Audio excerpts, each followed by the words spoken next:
তো আগের ভিডিওতেও দেখলে আমরা হনুমানগড়ি মন্দির থেকে বেরিয়ে এখন আমরা আছি রাস্তার সাইডে। জানপাখির জন্য পুতুল নেওয়া হচ্ছিলো, তো তারপরে একদম আমরা বেরিয়ে পড়ছি। হনুমানগড়ি মন্দির থেকে কিন্তু বেশি দূর না, 10-15 মিনিটের মতন লাগে অযোধ্যা রাম মন্দির যেতে। তো এখানে আমরা কিন্তু এখন ঢুকে পড়ছি। আর একটু হেঁটে হেঁটে কিছু দূর এগিয়ে গিয়েই লকারের মধ্যে মোবাইল, ব্যাগ সব কিছু রেখে দিতে হবে। কোনো কিছু কিন্তু অ্যালো ছিল না, যার জন্য আমি সেরকম করে ভিডিও ভালো করে করতে পারিনি। তো যাই হোক, তারপরে আমরা অনেকক্ষণ পরে আমরা কিন্তু দর্শন হয়ে গেছে আমাদের রামলালার। তো অনেক শান্তি লাগে, অনেক ভালো লাগে।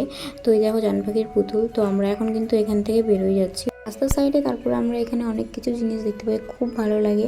রামলালার ফটো, কাঠ দিয়ে তৈরি রাম মন্দির। তারপরে আমরা এখন আছি গাড়িতে। আর এখানে কিন্তু রাস্তার সাইডে যে দেওয়ালগুলো থাকে সেখানে হাত দিয়ে আঁকানো খুব সুন্দর সুন্দর ছবি। তো ভিডিওটা ভালো লাগলে কমেন্ট বক্সে জয় শ্রীরাম লিখতে ভুলো না। দেখা হচ্ছে নেক্সট ভিডিওতে। জয় শ্রীরাম।